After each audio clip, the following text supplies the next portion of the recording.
is the Pegasus Podcast, presented by Night Sports Now. UCF news, views, and a few hot takes. Now, here are your hosts, Bailey Go Knights Adams and Christian Charge On Simmons. Welcome into episode 301. Be sure you're following us on Twitter at BaileyJAdams22, at ByCASimmons, at Night Sports Now, and at Pegasus Podcast. You can also email us at PegasusPodcast@ksn@gmail.com. Good morning. Good morning, Bailey. I am really, I'm going to put up a comment here from Buccaneer Bruce. Hey, go Bucks. That's what Bailey would say if he was talking right now. Who said, I'm kind of glad this live stream got put off until today. I am way more calm and rational. We agree because we were saying some obscene things to each other last night. And then we both separately, like I woke up this morning and I was talking to you. I was like, I don't feel as like I'm still like, well, almost said the F word. that's where we're at. I'm still really upset that they lost the space game. And I woke up with this sinking feeling in my stomach, like remembering it happened when I woke up. But I think I'm less out on the Frost era as a concept as I was at certain points after the game ended last night. Well, it's funny because the peek into how last night ended up unfolding after the game. I was parked in garage A, unfortunately. And you were in F, and I had you drive me from garage F to garage A. And I got in your car, and I said some things that I shouldn't have said. That sounds way worse than it is. You gave a very tame and rational. Yeah, I gave some opinion. You know. I gave an opinion that I didn't even really believe, I guess. And then by the time it took me 30 minutes to get out of garage A, and then get back to Christian's apartment, I then was like, actually, I'm kind of fine. Like I didn't mean that. And yeah, it's more so like I don't even really think like it's a future thing. It's like I'm just more so frustrated again with a game that they could have and should have won, and the fact that it was a space game that now the streak's over. I almost don't even want to overly harp on the space game aspect just because and I'm sure a lot of UCF fans feel this way. The worst part of last night, and it's not indicative of the future of the Frost era or where the program's going. Yeah, I would have said that differently if we did this podcast last night. I need to calm down a little bit, but just last night was like the space game is still a relatively young tradition. This is the 9th version of it. And watching it grow the way it has grown, that was the rowdiest, most energetic atmosphere of the Bounce House this season by far. You show up to this game, the production has gotten awesome. Like UCF just freaking knows what they're doing. There's blue fire shooting out as the players run out on the field. They're in the awesome uniforms and the crowd is decked out. This crowd was like, people get it now. It's such an event on campus. The student sections were completely blue. There was such an energy. It was just such a different vibe. Like it has really become this like showcase game for UCF, which is so fun. And I know some rational part of my brain understands that I'm being ridiculous because of course they had to lose this game eventually. They couldn't just win it year after year forever. And it's crazy that they got 8 years in, but God, watching them actually lose, it sucked. And I think part of the reason I'm worried is this has become such a fun tradition. Like this has become one of the traditions of college football. Like this was a Friday night and most of college football, like all the big count stuff are tweeting at least something about the space game. And I know how fickle UCF fans can be. And I'm just worried that things are going to be different next year because fans, I worry. I think that the tradition of this streak was elevated by the winning aspect of it, like how it was always this big blowout. And I'm worried that fans are going to check out a little bit. And that would be such a remarkably sad thing to happen because it is such a fun tradition. It has become one of the best and most noteworthy traditions in college football despite being so young. Yeah, well, what if we just do what this comment says, in the space game, we don't deserve it. So oh, come on, BFC8P7R. Well, don't do that. Yeah, it was frustrating because like from the game itself, like we got a lot of the space game magic that we talk about. Like they had a punt go off of a guy ran into his own guy for Houston and led to a fumble. Philip Dunham had 3 interceptions, including a pick 6. First player in program history to have 3 interceptions in the game. And they were good. These were not fluky interceptions. This was Philip Dunham just staring Wegman in the eyes and saying, I know where you're going to throw the ball. Like those were impressive damn picks. Yeah, so 4 turnovers and the offense, man. Like the offense just stinks. And I don't know. There is no answer. Like there really isn't. Should we talk about the last drive, I guess? Yeah, I feel like we can just ignore the only drive there's really anything the offense did to talk about. I don't believe I should have looked this up before we started, especially since I had an extra 12 hours to prepare. I don't believe that the offense scored one time when they were not set up with great field position. I think their only scores came when it was like off the interceptions or off from a punt. I don't believe they had a single drive that went down the field until the final drive. So let's talk about the final drive. If you're listening and you don't know what we're talking about, then I'm not quite sure what you're doing on this podcast. But after watching Taven just be incapable of doing anything all night, really his worst. It's been really sad, honestly, to watch. He was really solid earlier in the year. And then just, I don't know. I know that there has been injury stuff. I'm sure that's part of it, but it just feels like everything's come off the rails for him. We switched to Davi Belfort for the final drive of the game is when we make the quarterback change. You have to go win the game on this drive. Most insane decision I've ever seen from a coach until it worked, because they just immediately marched down the field. Mainly because I was saying this to you before we started. Because when that first happened, when they make the switch to Davi, which a lot of Twitter was clamoring for earlier, I personally was not, because I don't believe Davi to be a football player who should be on the field for UCF. So I feel the same way about Taven at this point. So that's the thing. And I was just towing in my head, because so much of Twitter during the game was like, you got to get Taven off the field. And I'm just kind of sitting here and I'm like, I don't disagree, but for who? And I think the value of saving it for the final drive was, guys, I don't think Davi Belfort is good at football. And for those of you saying start him for Texas Tech, I think we're all going to learn next week how not good at football he is. But I think the value of the final drive was it was less Davi being good, because he was not good on that drive, than just Houston having no idea who this kid is and clearly not knowing anything about how he's going to play and him taking advantage of that. That's all that last drive was. And it was kind of masterful in a way, because it worked. That would not have worked. Davi could not have led 4 drives like that. But it being that final drive, Houston did not know what to do. And so what seemed insane, I kind of understand the logic behind it. Yeah. It just unfortunately didn't work. Do you want to talk about the throw or just the final play call? Yeah, I mean, I don't know. I think we've kind of talked a little bit about this, and the more and more I thought about it, and the more I watched it, I didn't hate throwing there. I didn't hate throwing there. For one, because, and Frost even said, it wasn't in him to settle for a field goal there, and it was open. If he throws it 2 seconds earlier, like he waited way too late, and then obviously it would turn into a pick. It was a crushing way for things to end, because at the very least it looked right there. If that goes incomplete, okay, Noé Ruelas can come out and kick a field goal and go to overtime. I think they lose in overtime. So 2 letters, 2 words, just posted in the chat. Play call was fine. We had less of a chance to go to overtime. That's why in the moment I was crushed, and my immediate gut instinct, I think just as like any fan, was like, that's the dumbest thing I've ever seen. That's the correct take in hindsight, is that this team was not going to win a game in overtime. The offense could not function. The Davi hijinks were not going to continue to work. They basically had a drive of that. And you had to try to end that game. And like we said, the play call was there. It was a really good play call. Yeah. Dwayne Thomas was open. Davi just didn't see him. And honestly, obviously, you wish what would happen at that point is Davi wouldn't go, oops, I'm late. Let's chuck it in there and hope it works. You hope he would just tuck the ball at that point. But what did you say? You said you unfortunately you processed it quicker. It's like once you saw it no longer open, you're like, oh, well, now he has to run. I'm already looking back to Davi to see him run, and instead I'm watching the ball leave his hands. You're watching him wind up the throw, and you're like, no. It's sad. What we're running into, guys, and I get this sucks, because like on the larger scale, the season is effectively over now. They can't make a bowl. I'm getting a little worried about Oklahoma State, not because I think the team's that bad, but because the injuries are piled up. Miles Montgomery went to the locker room and came out with some sort of shoulder injury. We don't know if we'll see him again. Malachi Lawrence and Nigel Lee Kelly. Nigel Lee Kelly was in a boot after the game, and Malachi Lawrence had some kind of arm injury. The team was already not very good to begin with, and what was propping them up was the defense. Now the defense is losing. I mean, all your edge rushers are gone. You've now lost Sincere, Malachi, and Nigel Lee over the course of the season. I mean, including also Horace Lockett on the interior. And Horace Lockett. I forgot, yeah. And so two of your final 3 games are against top 10 teams. So this is it. Season's over. That just is what it is at this point. And, I think that we all – and I know I said this earlier in the season, but we talked all offseason that this is what the season was going to look like. We've been saying it was like 5 to 7 wins, was most likely 7 being on the high end. Offense was worse than we anticipated. This is what it looks like. It's a lot easier to say in the offseason, they're not going to be very good than live through it. This sucks. This has not been fun, and it's going to be worse in these coming weeks. But I really don't think last night needs to – and I would have answered it differently last night, but, you're always a little more rational in the morning. I really don't think last night needs to be a referendum on what Scott Frost can do at UCF.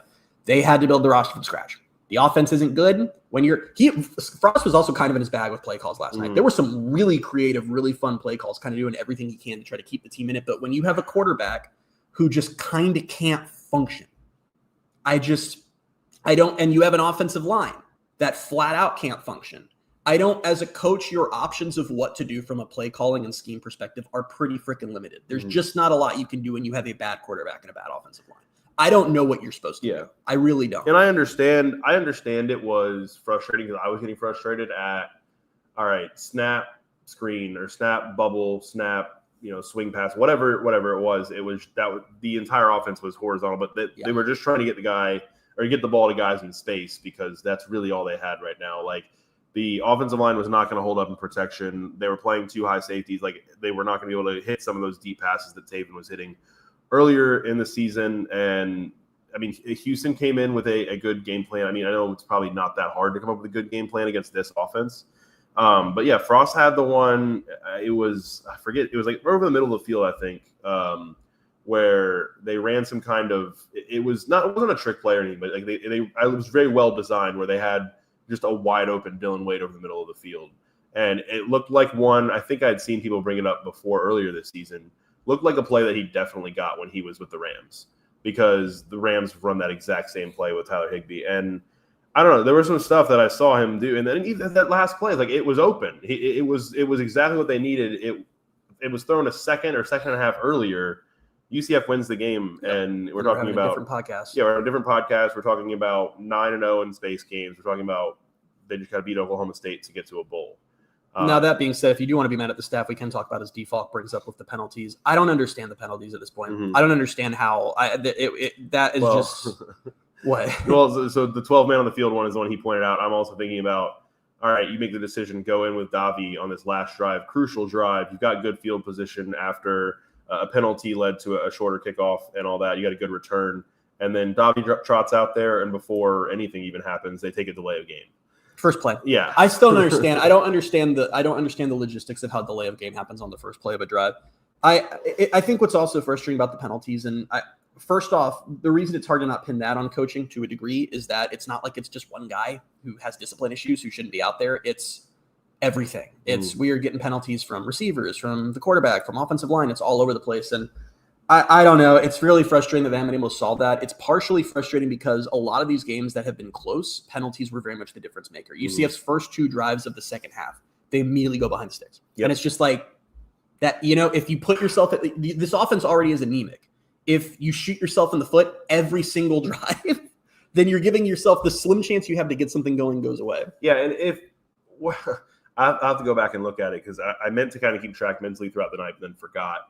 But it was Matt Marshall from the Orlando Sentinel. I think it was from their first pre-snap penalty. He tweeted and he said it was UCF's 27th pre-snap penalty of the season.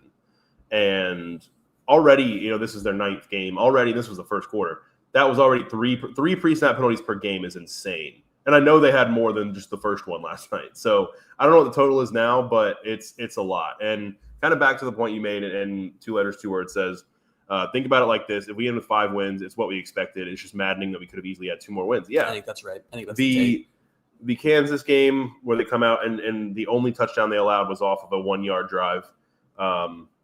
They couldn't get 1 yard at the end of a game or at the end of that game.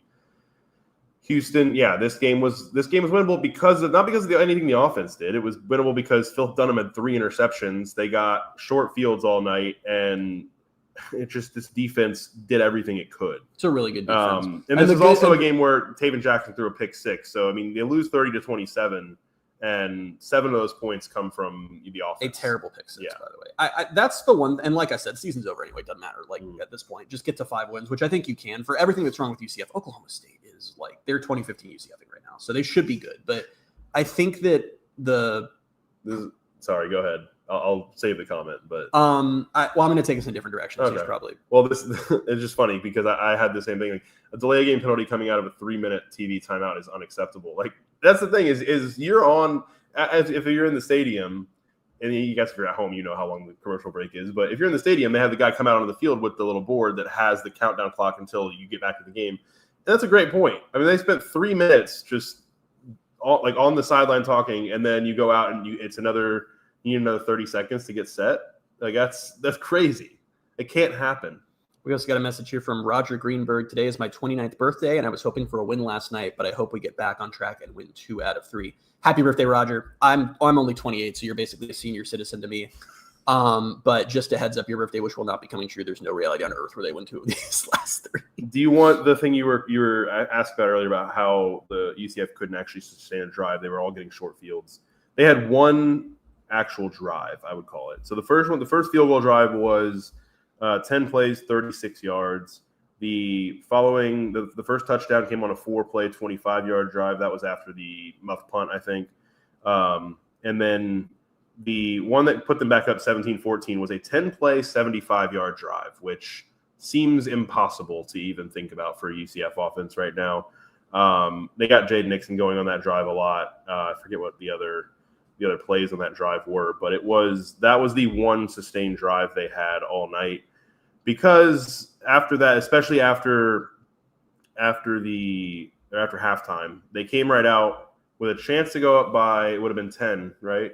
They went 3 and out. And they went 3 and out again the next time. And it was just the most predictable thing ever. And there was a point, it kind of changed because of the way the game ended, but there was a point where I tweeted, I was like, this is the Kansas game again, where they're in it at halftime, and then all of a sudden they just cannot do anything on offense, and then sure, the defense is going to get tired and worn down. So yeah, I mean, they were just stealing points too, because obviously the pick 6 by Phillip Dunham, and then Noé Ruelas hit a 54-yard field goal. Like the offense did not deserve to even have a 27 next to their name. It was mostly Noé Ruelas, it was Phillip Dunham, and then just taking advantage of short fields. Really, every part of the team has been really solid except the entire offense. I think the situation that you're in now that's unfortunate is I think we're all in agreement that Taven Jackson is not it. Like I said, I don't know. And Frost, he gave a weird answer in postgame about why Davi came in. He said it was a mixture of things, and Taven's dealing with a bit of a hamstring. Taven got benched. We all understand that. He played.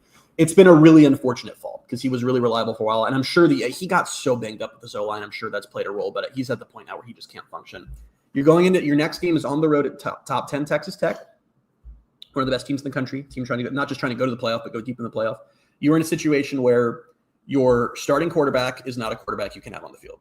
Despite all the Twitter comments that want it, I'm telling you guys, Dalby Belfort is not a quarterback you can roll a full game with. I think that is a very bad idea. That would not work out.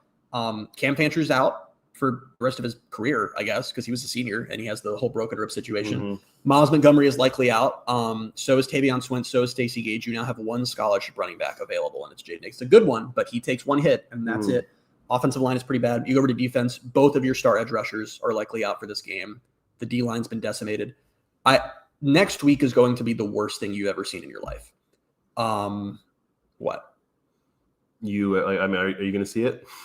So this is what's fun is I'm going to Ireland later today, and was very disappointed when they announced the kick time for the Texas Tech game because I am going to be in the air for it. I really need it to be a night game. I am so excited that I do not have to watch that game, and I feel bad for all of you that you do. That's unfortunate. Enjoy Bailey and Brian's reaction podcast next week. I'm going to do it. I might not even be able to listen to the podcast. I might just not be able to do it, but. Yeah, I really don't. I just thought it was funny the way you said it's gonna be the worst thing you ever see, and I'm like, it's like, yeah, you all are gonna watch it, Christian. It's not. I just think all that's left for this year is let the kids have fun because there's no, it's like they'll win Oklahoma State, I'm pretty sure, but there are pieces on this team you want back next year. I see the roadmap to next year being a better year in some ways because a lot of the key guys on defense can return. We hope they do. On offense, there are guys like your Dylan Wades. Some of the receivers, thank you. There are guys there who you want to bring back. Quarterback, they cannot. There is no quarterback on the roster right now who can be the quarterback next year. We all understand that. I'm sure the team in the program understands that. So it's just try to get that 5th win. And it's funny. This is where things dovetail from 2016 because I know we've liked to make those comparisons. Is because if you'll remember 2016, the last third of the season, the offense collapsed. Mm-hmm. That is kind of a funny sort of similarity here, and it just got awful to watch. But so much of the offense was young guys. You're like, they'll be better next year. I want to talk about a comment that Terry Mahadra made in Waco. What? Default just came for your life. I just realized Christian's only 28. Damn, covering UCF really ages you. All right, thanks everybody. We'll be back. He's going to think about that the rest of the day. If Default knew how self-conscious I am. I was showing Bailey, my beard's starting to go a little gray. In the last month, I've had last night. gray hairs pop up in my beard. It's been stressing me the hell out. So that's great. This is my 10th season. Great timing on that comment there. Thanks, Defog. Appreciate you for that. Gonna be lying in bed tonight, just staring at the ceiling, thinking about how my life is just slipping away. Mahajer spoke to media members in Waco, and I want to talk about program trajectory because this is where my biggest issue right now that concerns me is not anything that's going to happen in these next 3 games. I don't care what happens in the next 3 games, man. Whatever. I'm just excited to see uniform combos. Like, that's what I'm here for at this point. What I'm more concerned about is program trajectory because historically, back before college football, because in the last 5 years, the sport has completely changed. Like when Frost was hired the first time around, the vision was we will hire the coach. He will recruit well. He will get good guys. Those guys will get older. And then by year 3 or year 4, we will be really good. And the big surprise with Frost was it was year 2 that all those guys were awesome. And I do believe that Frost is really good at evaluating talent. I do think that. I think even this team, I was talking with a media member from the other side last night, and I thought that it was a good reminder about how nationally, because I forget that nationally everyone thought UCF was going to win 2 games. And they still remain like surprised that UCF is as competitive as they are. So like they did as good of a job as they could have been asked to do with the situation they were handed going in the portal and just trying to find these guys. But that all being said, so Mahajer's talking with media in Waco, and he gave a quote where he was talking about high school players and going after them versus group of 5 players or portal guys. And the quote he said was, he said, we were just like, okay, he was talking about last year when they would go after high school guys, you know, recruiting is what that's called. We were just like, okay, I really want this kid from this school. So-and-so is offering him X amount of dollars. So I'm going to offer them that too, just to get them. Well, no, I could go get that same player at a group of 5 school that's got experience for the same amount of money, as opposed to paying a kid that's a freshman that's never played it down in college. You just don't know what you're getting until they get there. So that's the philosophy that we have to look at. If that's your philosophy, which by the way, we'll talk about that more in the offseason. I think that's, it's a live show. I'm trying to think of what I can't. Well, because I'm like, sometimes I can say hot take things at them out. Oh. That feels like a program killing philosophy to me. There is no one in college football except like there are a couple teams in college football who are just going entirely portal and doing that, saying let's just go get portal guys and having success. Those are the teams like Texas Tech that are spending $30 million on the roster. You can't do that if you're UCF. And I'm really, really alarmed that not only is that the philosophy, but it's such the philosophy that the AD is comfortable publicly declaring that's what they're going to do. But let me tell you something else. The whole trajectory thing I just talked about, like when Frost was here the first time of OU build up, if you're as the AD and you're the administration are telling me, no, we're going to just go hit the portal and we're going to go get guys who have experience, cool. Then I'm not waiting anymore then. If that's your plan for this offseason, then you have no excuse to not give me a competitive roster next year. We can't come in next year and go, well, last year was 5 wins, so this will be 6. If you're doing that, if this isn't about developing young guys to be good down the road, then I better see a roster that can win 8+ games next year. What is your possible excuse for not providing that to the fan base next year if you're not interested in development? If you're just interested in finding guys who can play, then you better put a roster out there that can compete. Or I literally don't have the first clue what we're doing here as a program. It's such a bizarre thing to say publicly. One, because it's impossible. They'll for one, they cry poor every day, it seems like. But 2, like if that's your plan, cool. If you want to go a little more portal heavy, that's fine. And you talk about, okay, but you better give me a competitive roster. They have so many holes to fill that I don't think that they're going to be able to do that. So I don't know how you're expecting to build this entire team or the majority of this team through, we're just going to go after the portal and get proven guys, because going into next year, I'll keep saying it every week probably from now on, you need probably an entire new offensive line. Yeah. So you need 5 new guys at least up there. You need a quarterback. I don't think you need 5. Maybe you need 4. Yeah. You need at least 4. But I would say you need probably 5 because then one of them goes down. You're stuck with one of the guys that's on this roster. Yeah, but like it's not that one. Like there are younger O-linemen on the roster. I think they feel good about. But you need a quarterback because none of these guys. If one of these guys that's on the roster right now starts the first game next year, I can't say that. But I don't think we even have to worry about that. I think I don't think there's a reality where any of these guys on the roster right now would be starting next year. Yeah, but I was about to put the podcast up to don't get canceled again. But I think I'm addicted to that now. I'm just addicted to putting the podcast. It's like a little rush we get. We're just trying to feel something as UCF can't win games. But no, you need, and then you're going to need another running back. I mean, I like Stacy. I like Tavion Swint, but we haven't seen Tavion Swint play it down. And Stacy Gage. You need a starting. You need a starting running back because Miles and Jaden are out of eligibility. So that is a lot of money right there. and you're not even going into like, okay, well, we would like to have this position. We'd like to have this position. So we're not even into luxury pickups. Yeah, you can't do what Terry is saying, which is why it's so much crazier that he came out and said it. So let's do this. Max Olson, who's a really good reporter at ESPN, he right before the season started, he published an article for ESPN where he talked with a lot of sources and nailed down the general salary ranges for each position. So let's figure it out. So they need a quarterback. The going rate for a good quarterback is at minimum $1 million to upwards of $2 million. That's not for the superstars. That's just for like a good quarterback in play. So there you go. So let's just say $1.5 million they need for a quarterback. Starting level running back, anywhere from $300,000 to $700,000. Okay, so we're over the $2 million mark. Wide receiver, they're probably okay. Yeah. Offensive tackle is $500,000 to $1 million. That's for one. Guard and center, $300K to $700,000. So you need like, if UCF actually is going to try to build an O-line through the portal and get guys that are not going to be like this year's, they need to invest a good $3-4 million just in the offensive line. I will remind you again that UCF was planning to spend like $20.5 million for all of athletics. Where's the money coming from? So now what you could do in this situation where you don't have the money is you could try to find under-recruited guys in high school and develop them. But apparently, which Frost was really good at. Apparently, that's that. So, and I get what Mahadra is saying of like, what I'm looking at those salaries, those are the guys that UCF says we can't compete for. What UCF wants to do is they want to go find like a Cole Kozlowski, like someone at Colgate, whatever. And that's fine. That'll work sometimes. That does not work for a whole position group. That does not work when you need this many holes to fill. So this is where I come back to, again, the only thing that concerns me beyond the season is I'm still confused as I don't understand what the vision is for the program. Like I am a podcaster on this team. I have covered this team for 10 years. I have watched this team my entire life. And if a person were to grab me on the street and say, hey, Christian, what's the philosophy and game plan for UCF to become a competitive Big 12 title contending program? I would say I don't have the first goddamn clue. I have no idea what the vision is going forward. I really don't. It is not, if there is a vision, it has not been communicated to the fan base. Let me get your thoughts on maybe not where this could work, because I still think it's completely risky, but with all of these coach firings, with all of this turnover, I think the portal cycle is going to be heavy because of all of the changes and transitions. It's going to be dramatic. So maybe there is more of a pool that you can dip into with the transfer portal this offseason than there was last year when you had to build a new roster with 70 plus guys or 70 guys, and you were kind of already facing slim pickings because you didn't have any money and there weren't that many quality players available anyway. But there are a ton of programs, obviously, right now. We were talking about it last night.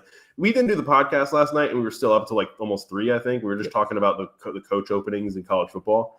But with all of those, I wonder if this might be the right off season to maybe try to dip into that. And I think that could help. I still don't think it's not foolproof because you're banking a lot on your evaluations, and I still just don't know where the money's coming from. Like they act like they can't pay for anybody, and now all of a sudden they're like, oh, we're just going to spend all this money in the portal. Well, but again, like that was to Mahadra's point. He's not saying we're going to spend all this money. He's saying we're going to go find some group. He was specifically mentioned group of 5. Like I said, that can work for a few guys. They'll find some guys. They'll find 2 or 3 guys who are really good that other teams overlooked. I do trust Frost to evaluate. I really, really do. I trust him and his staff to evaluate, but you can't do a whole roster that way. 2 letters, 2 words does bring up an interesting point. Remember, unlike most first-year coaches, Frost could not bring with him the best players from his previous team. Rich Rodriguez did that and failed. That's a very good point. But at the same time, is that another advantage of UCF from the coaching carousel? I don't know what kind of staff changes there are going to be. Obviously, UCF does need an offensive line coach, and offensive line is a big issue. There's going to be so much turnover in college football and so many fired coaches. Can you go get an offensive line coach who might be able to bring a couple guys with him? I'm thinking like how Herb Hand took. Who went with Herb Hand to Medley? It was just Medley, right? Just Medley? Yeah, but either way, like he brought a starting OL with him. Yeah. That could be something that could potentially work with some of this too. But yeah, I mean, and Default just said it. They're going to. I'm working myself up. And I know it's not going to happen, but they fire that staff at Florida State. I just want Herb Hand back at UCF. I would love to have Herb Hand back at UCF, and we were talking about earlier, we did not give him enough credit for the way they were able to reload on offensive line in the portal because that is so hard, and they did it year after year. I think he's one of the best offensive line coaches in the country. Coaching is mainly relationships, and I just don't know if there's any connections with him and Frost. I don't know what the connection would be where Frost would be like, yeah, let's go get Herb Hand. I would have felt that way more the previous time Frost was here, but like he hired Alex Grinch and like didn't even know him. And that's fair. I think there's still a couple of guys in the building who worked with Herb Hand and know Herb Hand from the previous staff. That maybe if they go in and if they need a, I don't want to say character witness. It's not an arrest, but like if he needs to go in and put a good word in for him, and these guys know, especially if you got talking about like Kenny Martin, who his D line would go against Herb Hand's offensive line practice, or guys who worked on the offensive staff, whoever it is. Like I don't know. I want it to happen. It's probably not going to happen, but I'll keep thinking about it. Yeah, like I said, I think we're just 2 letters, 2 words. Rubelt will be starting next year at Gate 6 as a turnstile.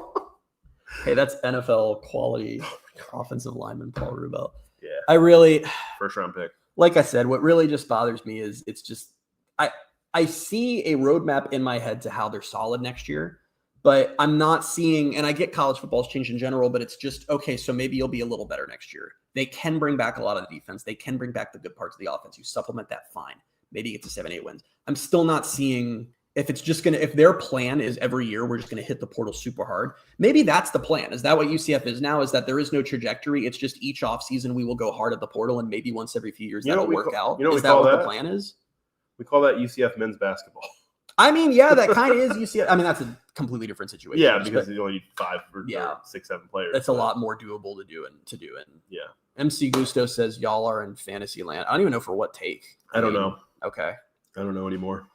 I'm sure, honestly, I believe we are, to be honest. I think, honestly, that last drive felt like a fever dream. So I feel like we've all been in fantasy land since that happened. But yeah, like I said, the one thing to just keep in mind when you're talking about, well, things will just get better over time because it's a new era, is just you need the actual game plan of how that's going to happen. And if the game plan is just hit the portal hard every year, that's not growth. That's just, and like I said, if that's the strategy, fine. Some schools are doing that because I understand to a degree what Mahadra was saying. And I think that's my issue is I'm really sick of UCF being all the way from one pendulum swing to the other. It's like at some point you just got to be in the middle. It's like, I think this is all reactionary to when Gus was here. UCF put a lot of money into a lot of highly rated high school guys who we would have some emergency podcasts about the offseason to be a big win. Then they'd get here and they're not good enough to play. Yeah. You can't then pendulum swing all the way to like, okay, so let's not do high school. Like you just got to kind of be in the middle on this stuff.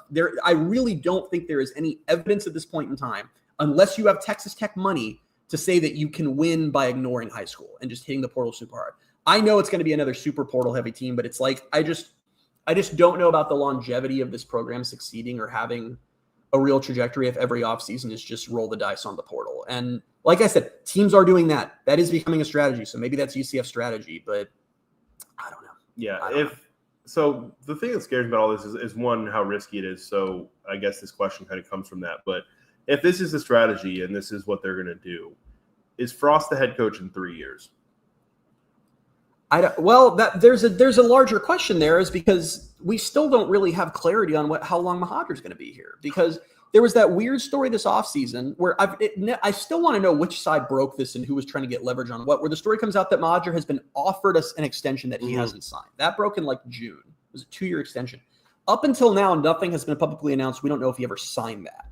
So we don't really know how much longer Mahadra is going to be here at this point. I know fans are like, promise, because he is just not someone that the fan base has ever connected with. But if Mahadra were to leave, whether that be, and I don't know, like this is literally just going off of that news with the contract. But if that's this offseason, next offseason, Frost was a weird hire to begin with. It was a hire that only made sense at this school. If a new AD comes in who did not make that hire, Frost's leash is going to be very, very short. So I don't know. I know we're getting way ahead of ourselves here, but it's just so I don't know.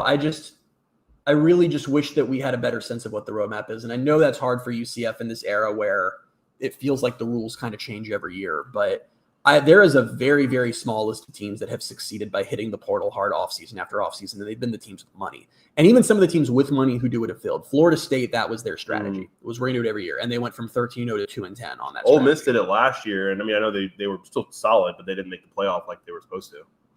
Yeah, I don't know. I'm really having a hard time figuring out what the game plan is at this point. But I will tell you, if your administration, just as you as the fan base, if your administration is going to come out and say, hey, why get a high school guy when we can just go get some redshirt senior in the portal who's cheap, then you better go back to the school and say, okay, then where are our wins?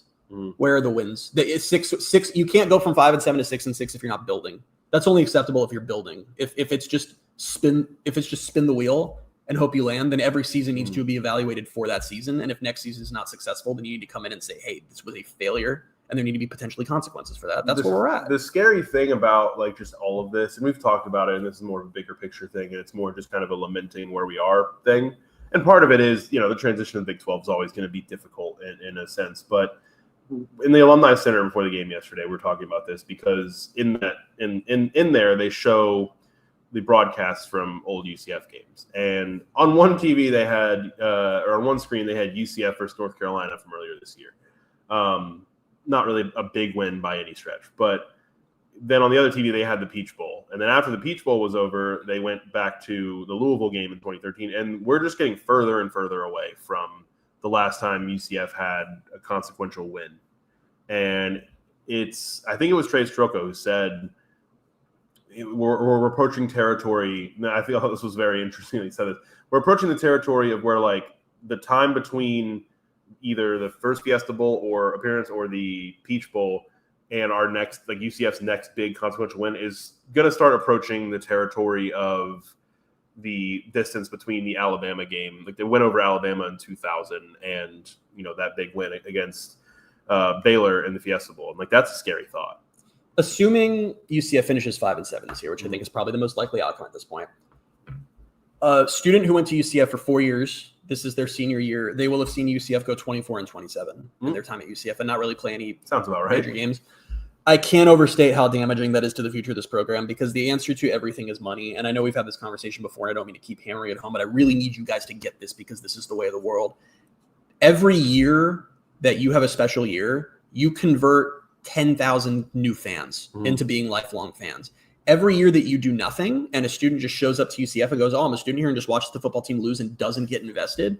If there is a student who has seen UCF, maybe they're a sophomore right now, they've seen UCF go 4-8, 5-7. They've been in a couple fun games. They've been, in contention for anything. They're not a big football fan. That student goes on to be a very successful executive and be a billionaire or a multimillionaire 20 years down the road. They're not going to give money to UCF because they don't have those fond memories. And I've gotten pushback from some people on this of like, oh no, well, if UCF's good, then they'll get excited. No, you guys all understand because we're all here and we're UCF fans that what happened in your college experience, those are the emotions you pull from when you root for your team now is thinking back of like getting nostalgia and what it was like for those days. That 2017, 2018 run balloons the size of the fan base because it was such a part of the culture on campus when that team was winning. It was the thing to do, the place to be. And everyone who was a student at that time came out just in love with this team and they're still here now. Students who come and go and don't see the team do everything, they're not going to stay invested. They're not. Some of them will, but not enough of them. And it's literally an odds game of just as UCF's fan base ages and gets richer, you need to be in position to take advantage of that. So every year that isn't good hurts you. Yeah. And we all knew that's what this year was going to be. I'm not saying this year should have been anything different. We knew that because they hired Frost following signing day. The whole roster dissolved. This was always going to be a rough year. But I didn't think at any point when I was saying that, it hasn't become clear until these last couple of months that year two was going to again be, we're going to go get 50 guys from the portal and hope it works. Yeah.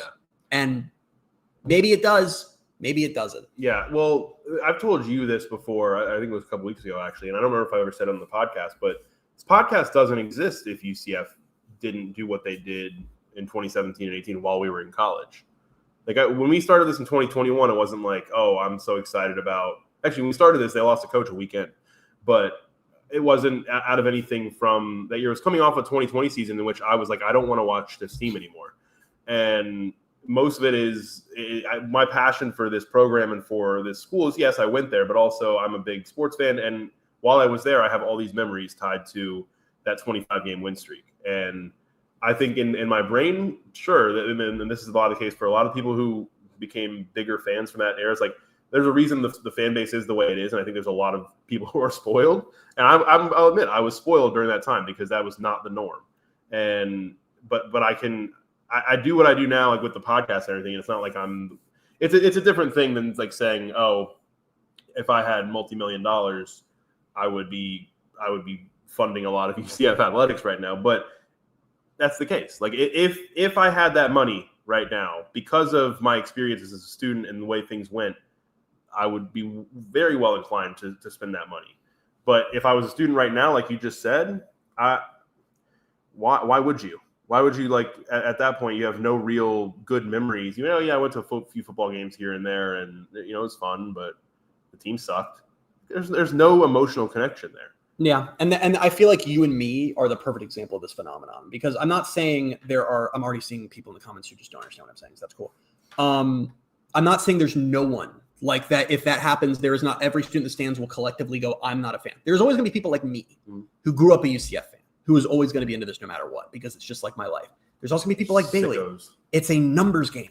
You cannot, the whole myth of UCF is that if they hold on long enough, as that alumni number, we've always bragged about average alumni age is 34. That's a bad thing. You want an older alumni base because that equals a richer alumni base. And the whole concept has always been, if UCF can hold on for even just 10, 20 more years, they will be able to outspend like a lot of college football if the fan base is there. And every year that you don't have a special season, and one season's whatever, but when you have something like you just had where you have a whole era of students come and go, and the team was never good, you are losing people who could have been converted into lifelong fans who will give money back to the program over and over again. And instead they don't build the memories and they're just gone. You're stacking these nothing seasons one after another. And that's very bad. I mean, that is the simplest way to put it. And I'll say this last thing because we're at 41 minutes and I know we got to talk uniforms and then get out of here. But I was just talking about the whole big win thing and consequential win. When was the last consequential win? I mean, define consequential, because they've had Oklahoma State. Yeah, but I wouldn't consider. That was a big win. It was a good memory. But that season, they went 6-6. What did you say? Was maybe the Florida game in 2021? Can I say really quickly? MD Knight gets it. 1% of all diehard fans become donors. If only 25% of students become diehard fans, you're crippling your donors. That's the point I'm trying to make. It's a numbers game. You're losing every year. You're losing the opportunity. Yeah.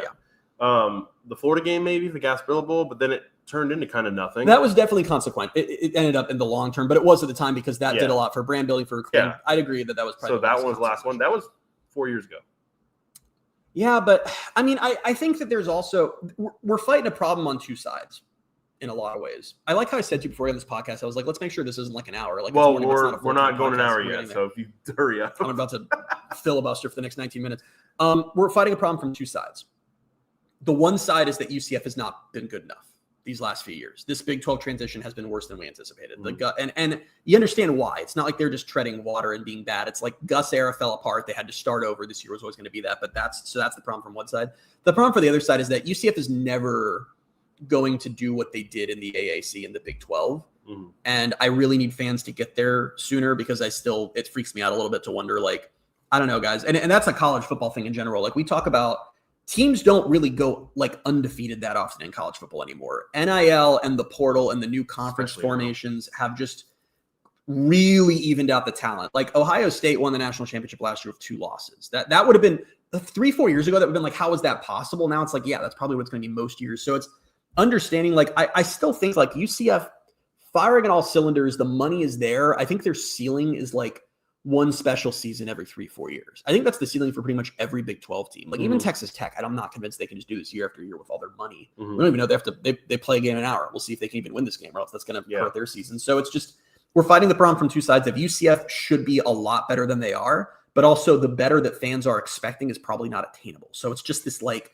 I think what fans want more than anything, and maybe I'm just speaking for myself, is just a season where they're competitive. I'm really craving that. It's so frustrating that I get why it happened. I get this was always going to be that season. I've just started to get really panicky about next year because I've just kind of been operating under the assumption this whole time that there was a plan. What do we talk about? We talked about if they could get into November one of these years in the Big 12 title competition, actually in it, not just I saw a tweet this week or a thread this week. It was UCF is technically alive for the Big 12 championship, which now they're not anymore. They lost last night. But if they can get into November and be playing meaningful competitive games and not just trying to play spoiler, that would be nice. I would love that just for next year. It'd be nice. An 8-4 just sounds beautiful right now. I would kill for 8-4 which is next crazy. Year. I think a lot of the fan base would. But, just be respectable. Yeah. 2 letters, 2 words says Christian will be RB2 in Lubbock. There's another one. If I saw Lee Hunter coming at me, I'm running all the way to the other end zone. Econ Advisor, I don't know if I can get back up to this comment. Econ Advisor really wants people to be at this Vandy UCF basketball game. He's put it in their chat a couple times. I'm not going. I will be there. So, yeah, Vandy at home today, 4 p.m. for men's basketball, 2-1 underdogs. He's his biggest home game of the year, one of the biggest, because UCF still has Big 12 play and we'll have some big teams coming in. But You're so funny, Bailey. You'll do things like, I want this podcast to end, and then also be like, let's pivot to the men's basketball game. Well, I just felt we were ignoring like 4 comments about the game. I absolutely would be there, but I unfortunately will be on a plane. And I will be there. Can we do uniforms? Yep, do it. So the thing about the uniforms is, rest in peace to the 2025 UCF Space uniforms. You were too pure and beautiful for this world. Unfortunately, you will now be hated by this fan base because they are the first ever Space Game loss. I know how you guys work. You guys are going to hate these uniforms. And by this offseason, when we're bored and we're talking uniforms, everyone's going to be like, man, those 2025 uniforms suck. I really liked the 2025 uniforms. I'm excited to go. I haven't watched the TV broadcast back yet just because it's been too hard to think about doing that. And it's early in the morning, but I will to get a better look at them. I was really impressed with them. I think it's funny. We talked so much about the numbers and that like hyperspace, whatever patterning or design you want to call it, the stars, where it stood out even more than I was anticipating on the shoulders. I loved how the shoulders, it's a fade to black too. Like it really does give that kind of like motion look. Like some of the shots of like a running back or a receiver like running or in stride, that just like really adds to the effect. These like stars bouncing off their shoulders as they go. These are really, really solid uniforms. And I enjoyed them, and it's too bad that we are just going to hate them. And I'll give you the example of this that I know I've given before is things were going bad in 2023 when they dropped the all blue Space uniforms, which are probably fairly low on my rankings, to be honest, if we were going to rank them all.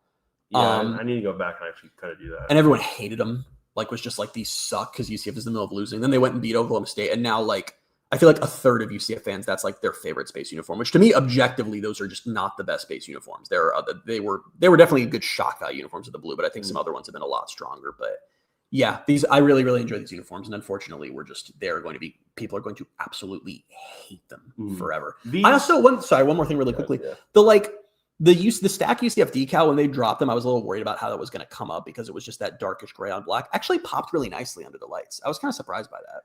I agree with that. I think I liked them. I think I liked the photo shoots better. Like I think they looked better in the photo shoots than I thought they looked on the field. I do kind of want to go back and look at it and see them on the broadcast, even though I don't really want to watch the actual game itself. But yeah, they won't be like in my top 3 probably of Space uniforms, but I still like them, and it's not the loss that's going to drop them for me. It was just kind of like I love the concept, and I think the photo shoot was one of the coolest they've ever done for anything ever. I just don't think it hit the same on the field. It never was really going to. You kind of can't really replicate that, but. No, they were good. You're only saying that because they lost. Yeah. I also want to say really quickly, and then we'll get out of here. I have long said, I think I came up with this theory this offseason, that I think part of the Space Game magic might be that this game is a big showcase event game for UCF. And it's like a big deal to UCF's players and the fan base. And it's this big like hype moment. And for the other team, it's just like random game. Yeah. Like I still remember, do you remember they mic'd up for the 2022 Temple game? Temple's head coach, I think it was, walked up to Herb Hand and goes, "Why are you guys wearing blue?" And Herb Hand's like, "Oh, it's like the Space game," like that. So yeah. I feel like that gives UCF an advantage. I am worried part of the reason they lost this game is they picked the one opponent who this game meant a little something to them too. And Willie Fritz in post game decreed that Houston was Space City, like that was a thing anyone had argued. Again, not a title UCF has ever claimed.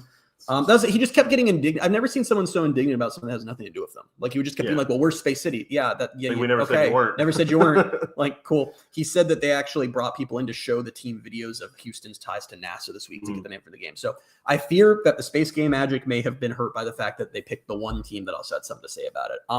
I would normally be really upset because also, and I'm going to say this not to get a little over because I get it's college football, it's not all that serious.